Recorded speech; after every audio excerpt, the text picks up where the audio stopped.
Egy új autóhoz számos kiegészítőt vásárolhatunk, de mi a helyzet, hogyha használt autónkat szeretnénk felszerelni új elemekkel? Erről beszélgetünk Vélcsek Róberttel, a Porsche Buda Dasvelt Autó márka vezetőjével.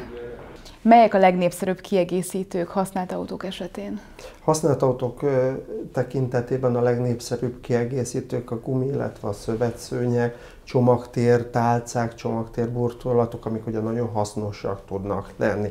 Beszélhetünk itt még tetőcsomagtartóról, tetőcsomagboxról, sízsákról, sítartókról, amik ugye kedveltek azok körébe, akik hódolnak eme szenvedélyüknek, de nagyon-nagyon szeretik még a különböző ilyen kis apró csecsebecséket, márkajelzéssel ellátott kulcstartók, ami nem is inkább tartozék, hanem ajándéktár, de azért annak a keletje is most már egyre nagyobb. Nem gondoltam volna, hogy pénztárcák, termoszok, tényleg nem, és hát ugye ami a legeslegfontosabb az a téli és a nyári gumigarnitúra. Honnan és hogyan szerezhetők be ezek az extra tartozékok egy használt autó esetén? Mindig azt szoktam javasolni ügyfeleinknek, hogy gyári tartozékokat válasszanak, illetve a gyár által elfogadott, utángyártott tartozékokat. Ez azért fontos, mert egyértelműen a gyári tartozék méretpontos, tuti, jó minőségű, nem fog rosszul járni vele az ügyfél. A gyár által előírt, utángyártott tartozékok pedig átmennek egy úgymond minőségbiztosítási eljáráson, amit megnéznek, kipróbálnak, és ha megfelelőnek tartják, akkor engedik értékesíteni a új vagy a használt autóknál. Melyek azok a tartozékok, amelyek mondjuk szerinted elengedhetetlenek az autóban? Melyek a kedvenceid? Nekem a kedvencem ugye a csomagtértálca, ami azért jó, mert ugye vasárnapi ebédnél édesanyám mindig felpakol, és gyakorlatilag, minthogyha háborúba mennék és éheznék kategória. És mi fog kiborulni? Hát ugye a húsleves, a tészta, a zöldség, és ezt tényleg jártam már így, hogy egy kanyarban kidőlt, és aztán még 3 év múlva is cérnametéltet találtam a pótkerék mellett, egy darab répa barátságában. Így egy peremesebb csomagtér tálcánál gyakorlatilag nagyon könnyű kiemelni, kiönteni, lemosni, megszárad, és lehet folytatni az utunkat. Szinte folt és bármi kellemetlen szagmentesen.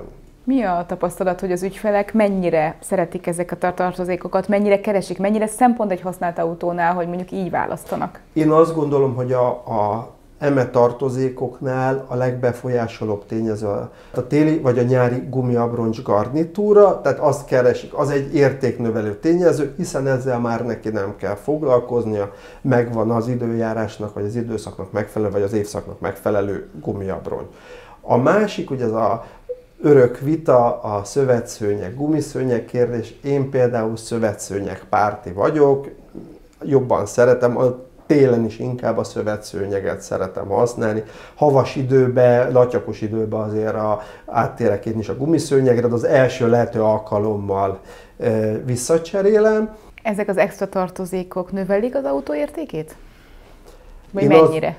Én azt látom, hogy bizonyos, a téli gumi, nyári gumi, igen, az valóban. Most, hogyha van hozzá egy tetőcsomag tartó sín, nem mondanám, hogy mondjuk egy 10 millió forintos autónál egy 50 000 forint, újonnan 50 000 forintba kerülő tetőcsomagtartó sínnal nagyot dobna a latba. Inkább azt mondja, hogy köszönöm szépen, elfogadom. Vagy mondjuk, hogyha több ilyen tartozék van benne, akkor azt gondolom, hogy előbb eladják az autót, jobban választják azt, ami egy kicsit én mindig úgy szoktam mondani, gondos gazdára utal, akinek tetőcsomagtartó van, az mondjuk nem annyira. De mondjuk, hogy szövetszőnyeg, gumiszőnyeg, csomagtértálca, üléshúzat, aminek megint csak ugye a létjogosultsága csökken, hiszen nagyon sok bőrüléses autónál nem fogunk ráhúzni egy trikóüléshúzatot. De régen azt is szerették az emberek, hogy volt egy üléshúzat, és amikor eladták, akkor levették ezt az üléshúzatot, és gyakorlatilag gyönyörű szép ülésekkel adták el, sokkal esztétikusabb volt.